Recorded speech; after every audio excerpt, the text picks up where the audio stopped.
उत्तराखंड में एक ऐसी हिमालयन बस यात्रा जहां पर गलती या फिर लापरवाही की कोई जगह नहीं है। इस पूरी यात्रा में हर मोड़ पर आपको डरा देने वाले दृश्य नजर आते हैं, जहां पर एक गलती या फिर लापरवाही की कीमत सिर्फ मौत है, सिर्फ मौत। यह यात्रा जितनी खतरनाक है उतनी ही ज़्यादा मनमोहक और खूबसूरत भी है। इस पूरे सफ़र में आपको एक और हिमालय की ऊंची ऊंची चोटियां नजर आती हैं, तो वहीं दूसरी ओर डरा देने वाली हज़ारों मीटर गहरी खाई। इस पूरी खतरनाक यात्रा के दौरान आपको डरा देने वाले दृश्यों के साथ हिमालय की खूबसूरती को भी आप बिल्कुल करीब से देखते हैं। इस पूरे सफ़र में आपको उत्तराखंड का पहाड़ी कल्चर आपको बिल्कुल करीब से देखने के लिए मिलता है, और इन खतरनाक रास्तों से जैसे जैसे आप आगे बढ़ते हैं वैसे वैसे हिमालय की बर्फीली चोटियाँ आपका मन मोह लेती हैं। तो दोस्तों, आज मैं आपको हरिद्वार से बद्रीनाथ धाम की बस यात्रा पर लेकर चलूंगा। हमारी ये यात्रा हरिद्वार से शुरू होकर ऋषिकेश, देवप्रयाग, श्रीनगर, रुद्रप्रयाग, कर्णप्रयाग, चमोली, जोशीमठ होते हुए लगभग 10,000 फीट की ऊंचाई पर स्थित बद्रीनाथ धाम तक होगी। इस खतरनाक और रोमांचक सफर में मैं आपको रास्ते में पड़ने वाले पंचप्रयाग, धारी देवी और बद्रीनाथ धाम का शीतकालीन स्थान नरसिंह मंदिर के भी अद्भुत दर्शन कराने वाला हूं। तो दोस्तों, वीडियो को बिना स्किप किए हुए अंत तक जरूर देखना, और हमें सपोर्ट करने के लिए हमारे चैनल को सब्सक्राइब कर दें और बेल आइकन दबा दें। तो चलिए दोस्तों, अभी आपको लेकर चलते हैं इस अद्भुत यात्रा पर। दोस्तों, सुबह के 4 बज रहे हैं और मैं हरिद्वार के बस स्टैंड पर पहुंच गया हूं, और जो हमारी नई यात्रा है बद्रीनाथ धाम की वो भी यहां से शुरू होगी। लेकिन मैं आपकी जानकारी के लिए बता देता हूं, देखिए ये बस स्टैंड है।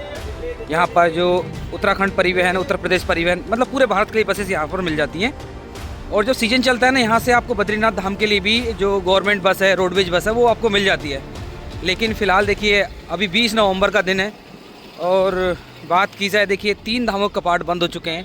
केदारनाथ, गंगोत्री, यमुनोत्री, सिर्फ बद्रीनाथ धाम कपाट खुले हुए हैं। और वो भी मैं आपको बता दूँ 5 दिन बचे हैं सिर्फ। 25 तारीख को भी कपाट बंद हो जाएंगे। तो यहाँ से आपको बस नहीं मिलेगी, यहाँ से बस आपको नहीं मिलेगी। मैं आपको बताता हूँ कहाँ से बस मिलेगी हरिद्वार में। देखिए सभी बसेस जा रही हैं, नीचे की साइड में जा रही हैं, प्लेन एरिया में जा रही हैं, और ऋषिकेश तक मैक्सिमम बस यहाँ से आपको मिलेगी अभी फ़िलहाल।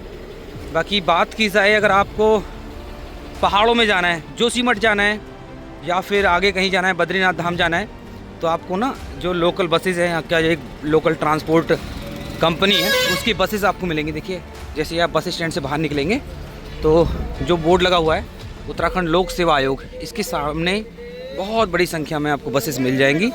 और ये जो बसेस देख रहे हैं ना, ये हैं सब की सब बसेस। देखिए जो अभी जा रही हैं पहाड़ों की ओर, ये लोकल ट्रांसपोर्ट कंपनी है, हिमगिरी एक्सप्रेस हैं, ये सभी हिमगिरी एक कंपनी है, उसकी बसेस हैं, और ये सभी जाएंगी पहाड़ों में।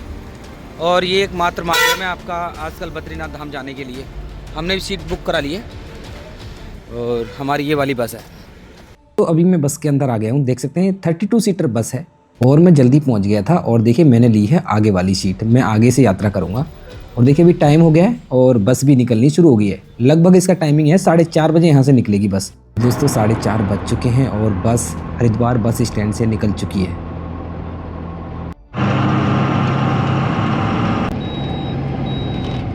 सुबह के 4:30 बजे की हर की पौड़ी के दृश्य भी आप देख लीजिए। अभी हम मुख्य हाईवे से ऋषिकेश की ओर बढ़ रहे हैं। ये जितनी भी बसेस हैं ना, सुबह सुबह इसलिए निकलती है क्योंकि हरिद्वार और ऋषिकेश में ये ट्रैफिक मिलता है, सुबह सुबह बिल्कुल नहीं मिलता है। और देखिए आप देख रहे हैं ना, बिल्कुल भी ट्रैफिक नहीं है। तो दोस्तों अभी हम 30 किलोमीटर की ट्रैवलिंग करने के बाद ऋषिकेश के अंदर प्रवेश कर रहे हैं। और ख़ास बात यह है, देखिए सुबह सुबह हम लगभग 5 बजे ऋषिकेश पहुँच गए। आधा घंटा लगा हमें ऋषिकेश पहुँचने के लिए। तो दोस्तों सुबह सुबह देखिए ट्रैफिक बिल्कुल भी नहीं है। हमारी गाड़ी शहर के बीचों बीच जाएगी, क्योंकि बाईपास वाला रोड थोड़ा सा लंबा पड़ता है, और अभी शहर के अंदर से ही हम निकलेंगे। तो दोस्तों अभी मैं ऋषिकेश के बारे में आपको इन्फॉर्मेशन दे देता हूँ। ऋषिकेश हरिद्वार से 30 किलोमीटर की दूरी पर स्थित है। ऋषिकेश को वैसे एडवेंचर का हब कहा जाता है। यहाँ पर सभी प्रकार की एडवेंचर एक्टिविटी आपको देखने के लिए मिलती हैं। अगर धार्मिक दृष्टि से देखा जाए तो यहाँ पर अनेक पवित्र मंदिर भी आपको मिल जाते हैं। जैसे नीलकंठ महादेव का पवित्र मंदिर यहीं पर है। यहाँ पर अनेक घाट हैं, अनेक आश्रम हैं। वैसे ऋषिकेश को yoga capital of the world के नाम से भी जाना जाता है। ऋषिकेश के अंदर अनेक योग विद्यालय तथा अनेक योगा क्लासेस आपको मिल जाएंगी। वैसे आजकल बड़ी संख्या में युवा यहाँ पर रिवर राफ्टिंग करने के लिए, बंजी जंपिंग करने के लिए, कैंपिंग, ट्रैकिंग या फिर यहाँ पर स्थित वाटरफॉल्स का आनंद लेने के लिए पहुँचते हैं। तो दोस्तों अभी हमने ऋषिकेश को क्रॉस कर दिया है। ऋषिकेश को क्रॉस करने के बाद ही पहाड़ी रास्ते शुरू हो जाते हैं। ऋषिकेश से निकलने के बाद अनेक जगह देखिए आपको लैंडस्लाइड जोन मिलेंगी, जो मानसून के समय बहुत ज़्यादा खतरनाक रहती हैं। लेकिन अभी भी देखिए हमें बड़े ही सावधानी के साथ गाड़ी चलानी होती है। अभी हम ऋषिकेश से लगभग 12 किलोमीटर की यात्रा करते हुए पहुंच गए हैं शिवपुरी। वैसे शिवपुरी को ही एडवेंचर का हब कहा जाता है। शिवपुरी के अंदर ही आपको बहुत सी कैंप साइट आपको देखने के लिए मिलेंगी, जहां पर आप रिवर साइड कैंपिंग कर सकते हैं। साथ ही यहाँ पर आपको बंजी जंपिंग की पूरी फैसिलिटी मिलती है।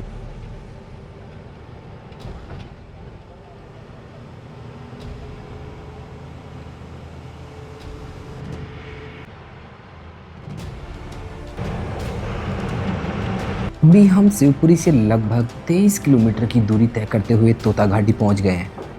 ये स्थान संकरे रास्तों और दुर्गम पहाड़ियों का माना जाता है। ये बड़ा ही खतरनाक एरिया है। तोता घाटी हरिद्वार से लेकर बद्रीनाथ धाम के खतरनाक लैंडस्लाइड जोन में से एक है। जैसे जैसे हमारी बस देवप्रयाग की ओर आगे बढ़ रही है, वैसे वैसे घना कोहरा भी छाने लगा है। वैसे मानसून और सर्दियों के समय इस कोहरे की बहुत बड़ी समस्या होती है। ऐसे में हमें बड़े ही सावधानी पूर्वक एक ही साइड में धीरे धीरे आगे बढ़ना होता है।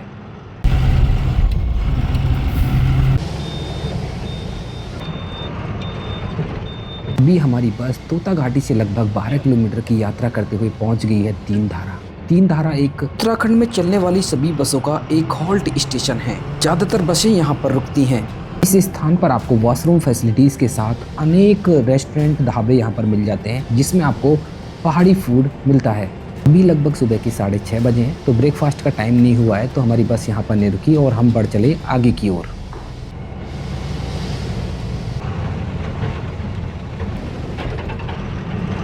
अभी तीन धारा से लगभग 12 किलोमीटर की यात्रा करते हुए हमारी बस पहुंच गई है देवप्रयाग। इसी स्थान पर भागीरथी नदी और अलकनंदा नदी मिलकर मां गंगा का निर्माण करती है। देवप्रयाग संगम को दुनिया के सबसे पवित्र संगम में से एक माना जाता है।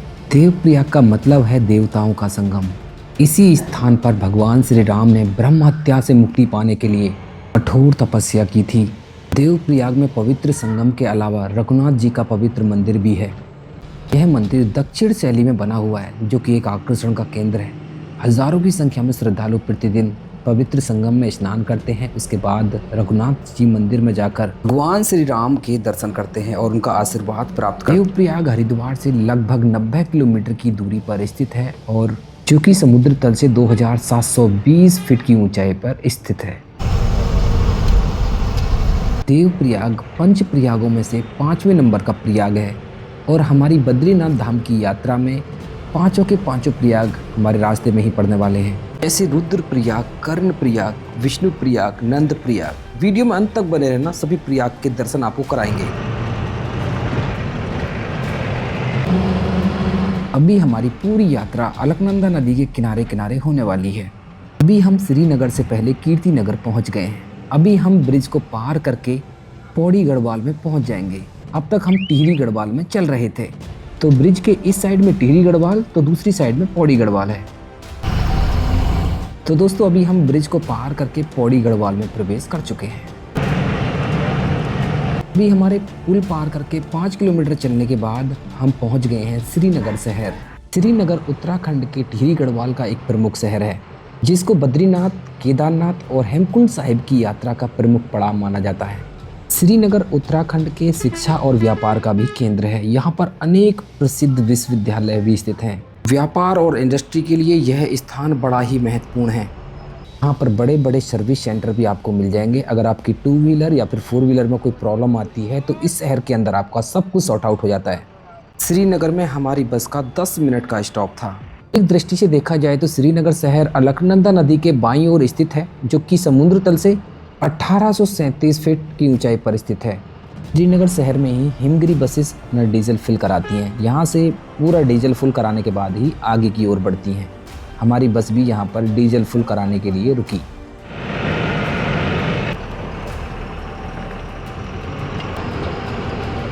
अभी हमारी बस श्रीनगर शहर से निकलकर लगभग 14 किलोमीटर की यात्रा करते हुए पहुंच गई कलियासोड़। कलियासोड़ में ही अलकनंदा नदी के मध्य स्थित है मां धारी देवी का पवित्र मंदिर, जिसको उत्तराखंड के 4 धामों की रक्षक देवी के नाम से जाना जाता है।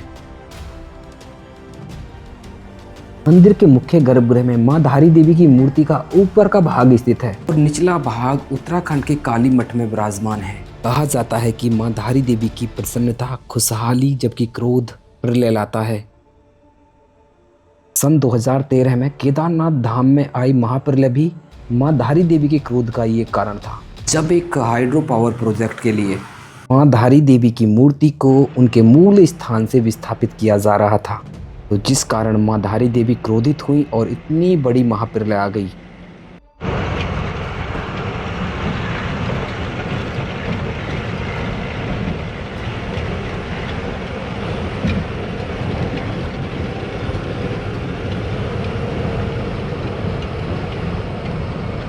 पूरे रास्ते बहुत ज़्यादा डरावने थे। अंदाज़ा लगाइए कि मानसून में इस स्थान पर क्या हालात होंगे।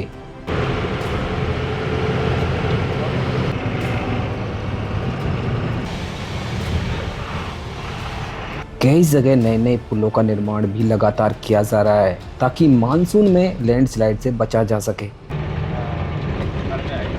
अभी हमारी बस धारी देवी से 18 किलोमीटर की यात्रा करते हुए रुद्रप्रयाग तक पहुंच चुकी है।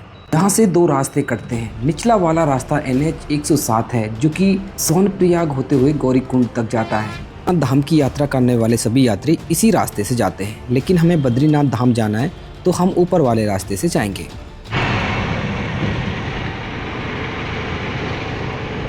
अभी हम रुद्रप्रयाग शहर में प्रवेश कर रहे हैं।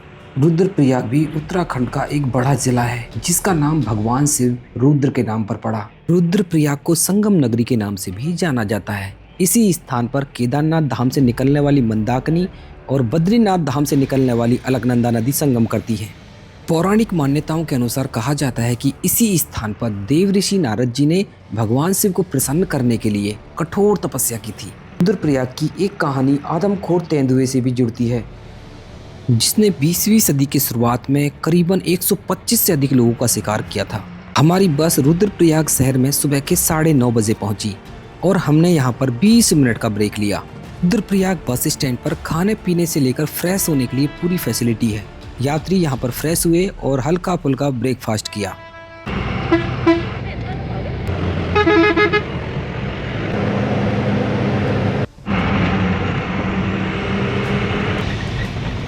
रुद्रप्रयाग से गोचर के बीच लगभग 30 किलोमीटर की यात्रा में हमें कई जगह खतरनाक लैंडस्लाइड मिली, जहां पर मानसून के समय 2025 में कई बार यात्रा बाधित रही। ऐसे स्थानों पर पहाड़ से मलबा पत्थर सड़क पर आ जाता है।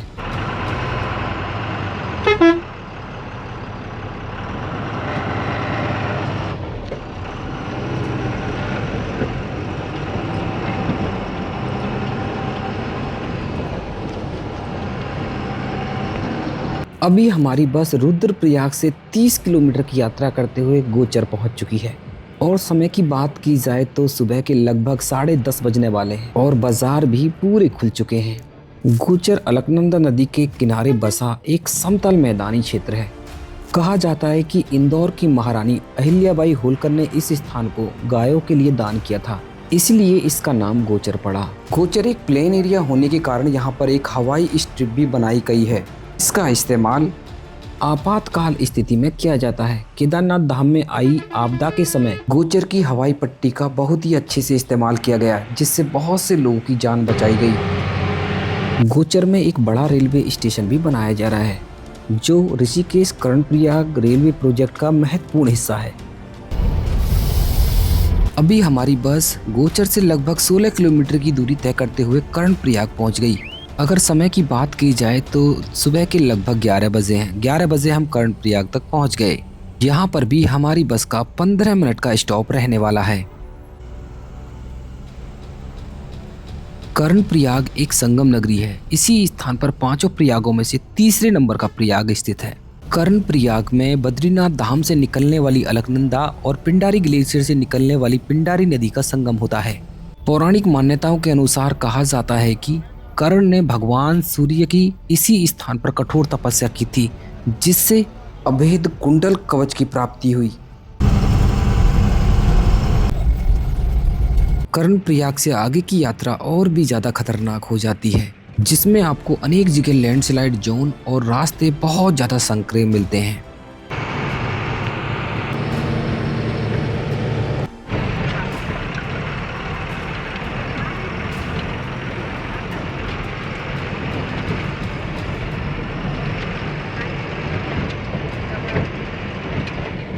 अभी हमारी बस इन खतरनाक लैंडस्लाइडों को पार करते हुए कर्णप्रयाग से लगभग 20 किलोमीटर की दूरी तय करने के बाद पहुंच गई नंदप्रयाग। 5 प्रयागों में से दूसरे नंबर का प्रयाग स्थित है। नंदप्रयाग में अलकनंदा और नंदाग्नि नदी संगम करती हैं। पौराणिक मान्यताओं के अनुसार कहा जाता है कि इसी स्थान पर राजा नंद ने भगवान विष्णु की तपस्या की थी ताकि उनको पुत्र रत्न की प्राप्ति हो। नंदप्रयाग से आगे निकलने के बाद रास्ते और भी ज्यादा खतरनाक हो जाते हैं। नंदप्रयाग के बाद एक बड़ी सी स्लाइडिंग जोन बनी हुई है। ये रास्ता पिछले 3-4 साल से बाधित है। यहाँ पर ये पूरा पहाड़ सड़क पर आ जाता है। मानसून के समय बद्रीनाथ धाम और हेमकुंड साहिब की यात्रा इसी स्थान से बाधित रहती है।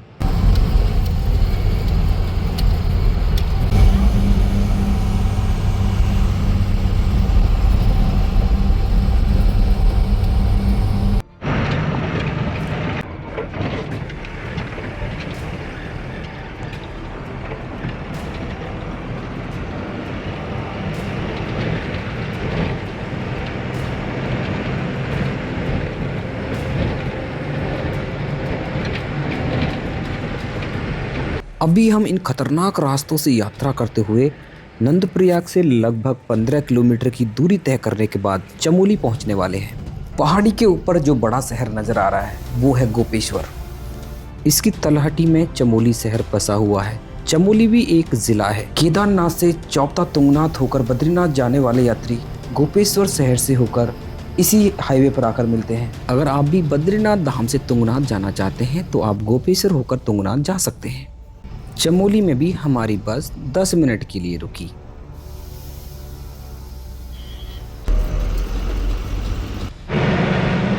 अभी हमारी बस चमोली से निकलकर 20 किलोमीटर की यात्रा करते हुए पीपलकोटी पहुंच गई।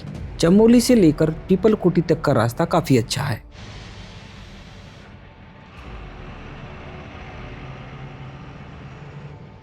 बद्रीनाथ धाम और हेमकुंड साहिब की यात्रा करने वाले ज़्यादातर यात्री पीपलकोटी में ही अपना रात्रि विश्राम करते हैं, क्योंकि यहाँ पर बहुत बड़ी संख्या में होटल्स मिल जाते हैं।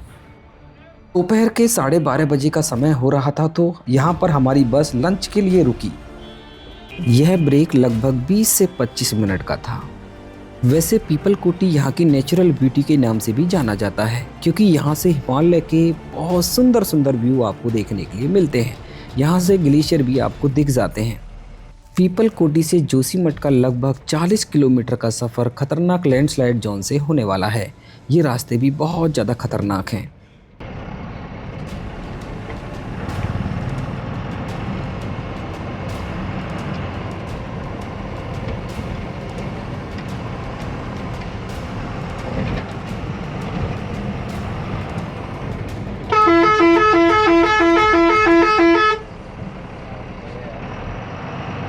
आगे ले ले इसको, आगे ले लो।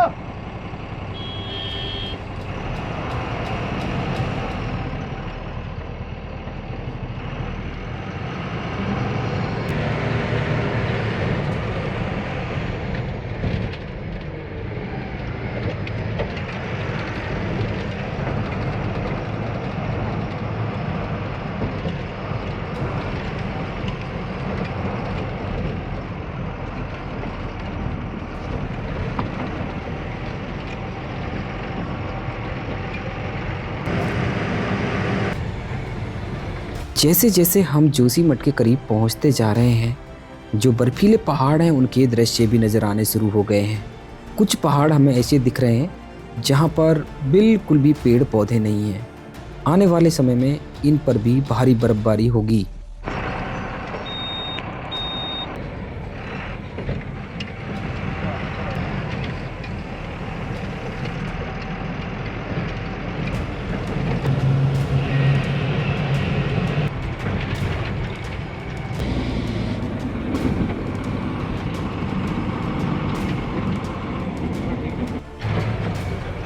अभी हमारी बस पीपल कोटी से लगभग 36 किलोमीटर की दूरी तय करने के बाद पहुंच गई है जोशीमठ। जोशीमठ को ज्योतिर्मठ के नाम से भी जाना जाता है। ज्योतिर्मठ आदि गुरु शंकराचार्य द्वारा स्थापित किए गए 4 मठों में से एक मठ है। हाल ही में जोशीमठ बहुत ज़्यादा चर्चाओं में रहा क्योंकि यहाँ की भूमि धीरे धीरे धंस रही है। इसका सबसे बड़ा कारण है अत्यधिक निर्माण और हाइड्रो पावर प्लांट टनल्स हैं, जिसमें बारिश और भूजल के रिसाव के कारण यहाँ की ज़मीन लगातार धंस रही है, जिस कारण अनेक भवनों में लगातार दरारें आ रही हैं। कई घरों पर अभी भी संकट मंडरा रहा है। ज्योतिर्मठ में ही स्थित है नरसिंह भगवान का पवित्र मंदिर। शीतकाल में बद्रीनाथ धाम के कपाट बंद होने के बाद इसी स्थान पर बद्री विशाल के दर्शन होते हैं और पूजा की जाती है। आप ये जो मंदिर देख रहे हैं, ये है नरसिंह भगवान का पवित्र मंदिर। कपाट बंद होने के बाद शीतकाल में बद्री विशाल के दर्शन आपको इसी मंदिर में होंगे।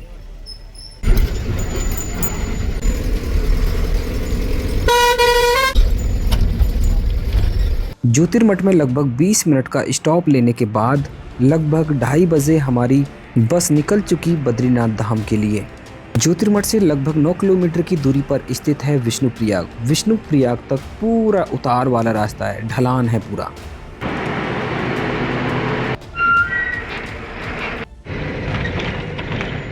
अभी हमारी बस पूरे ढलान वाले रास्ते को पार करते हुए जोशीमठ से लगभग 9 किलोमीटर की दूरी पर पहुंच गई है विष्णुप्रयाग।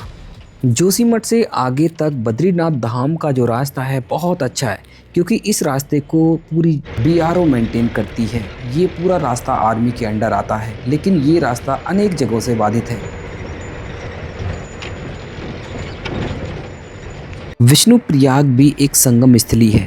5 प्रयागों में से पहले नंबर का प्रयाग इसी स्थान पर होता है। यहाँ पर अलकनंदा नदी और धौली गंगा संगम करती हैं। अगर पौराणिक दृष्टि से कहा जाए तो इसी स्थान पर देव ऋषि नारद ने भगवान विष्णु की तपस्या की थी, जिसके बाद भगवान विष्णु ने उनको दर्शन दिए थे। तो दोस्तों, अभी मैंने आपको 5 प्रयाग के दर्शन करा दिए हैं। सबसे पहले मैंने आपको देव प्रयाग के दर्शन कराए, उसके बाद रुद्र प्रयाग, कर्ण प्रयाग, उसके बाद नंद प्रयाग और अब मैंने आपको विष्णु प्रयाग के दर्शन कराए। अभी हमारी बस विष्णु प्रयाग से बद्रीनाथ धाम की ओर चल रही है।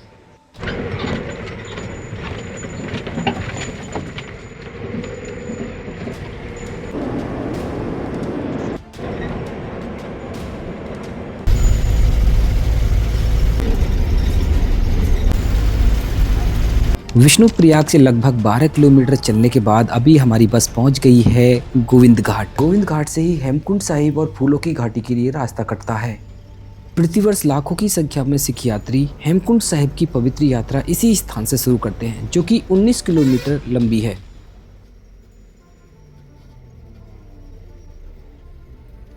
गोविंद घाट से 3 किलोमीटर आगे चलते हुए हमारी बस पहुंच गई है पांडुकेश्वर। पौराणिक दृष्टि से देखा जाए तो इसका इतिहास महाभारत काल से जुड़ता है। इसी स्थान पर पांडवों के पिता राजा पांडु ने अपने अंतिम वर्ष बिताए थे। यहाँ पर अनेक प्राचीन मंदिर भी हैं, जैसे योग ध्यान बद्री। बद्रीनाथ धाम की यात्रा करने वाले सभी यात्रियों का जो रजिस्ट्रेशन चेक होता है वो पांडुकेश्वर में ही चेक होता है।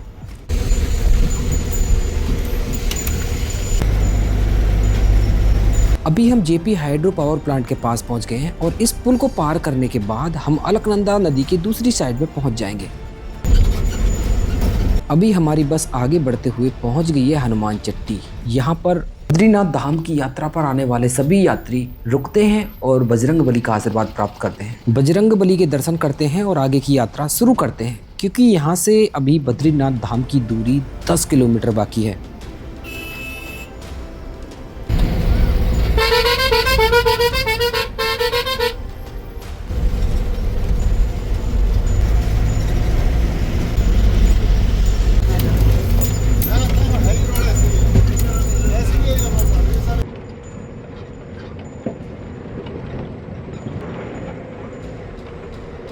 तो दोस्तों, अभी शाम के 4:30 बज रहे हैं और हमारी बस पहुंच गई है बद्रीनाथ धाम। वैसे मैं ओवरऑल बस के एक्सपीरियंस की बात करूं, अगर आप यात्रा करना चाहते हैं तो बस से यात्रा कर सकते हैं। वैसे कुछ उत्तराखंड परिवहन की बसेस भी यहां तक पहुंचती हैं, तो बसेस की कोई प्रॉब्लम नहीं है, काफ़ी कंफर्टेबल सीट आपको मिल जाती हैं। लेकिन आपको एल्टीट्यूड सिकनेस हो सकती है, वोमिटिंग रास्ते में आती है, तबीयत ख़राब होने का भी डर रहता है। अगर आपने पहले कभी पहाड़ों की यात्रा नहीं की है तो आपको थोड़ी बहुत परेशानी जरूर होगी। तो दोस्तों अभी हम बद्रीनाथ धाम पहुंच गए हैं। हमारी बस जो पार्क होगी, जो बस स्टैंड है, वो बद्रीनाथ धाम का जो पवित्र मंदिर है उससे मात्र 500 मीटर की दूरी पर स्थित है। चलिए दोस्तों अभी मैं आपको बद्रीनाथ धाम के दर्शन कराता हूँ और भी महत्वपूर्ण जानकारी देता हूँ। सामने जो मंदिर देख रहे हैं ये बद्री विशाल का पवित्र मंदिर है। वैसे मैं बद्रीनाथ धाम में फैसिलिटीज़ की बात करूं तो यहाँ पर आपको सभी प्रकार की फैसिलिटीज़ मिल जाती हैं। स्टे के लिए यहाँ पर बहुत से ऑप्शंस आपको मिल जाते हैं, रुकने की कोई प्रॉब्लम नहीं है। और मंदिर के पास एक तप्त कुंड है, वहाँ पर स्नान करके मंदिर में दर्शन करने के लिए जाते हैं। दोस्तों मैं आने वाली वीडियोज़ में बद्रीनाथ धाम की डिटेल इन्फॉर्मेशन देने वाला हूँ। बद्रीनाथ धाम पहुंचने के कौन कौन से माध्यम है, कहाँ कहाँ आप रुक सकते हैं, कहाँ कहाँ आप घूम सकते हैं, साथ ही और भी छोटी छोटी सभी इन्फॉर्मेशन मिल जाएंगी। तो दोस्तों वीडियो को यहीं क्लोज करते हैं। मैं आशा करता हूँ वीडियो आपको अच्छी लगी होगी। अच्छी लगी हो तो वीडियो को लाइक करते हैं, शेयर करते हैं। अगर आप लगातार ऐसे ही धार्मिक स्थानों से जुड़ी वीडियोज़ देखना चाहते हैं तो चैनल को सब्सक्राइब कर लें और बेल आइकन दबा दें।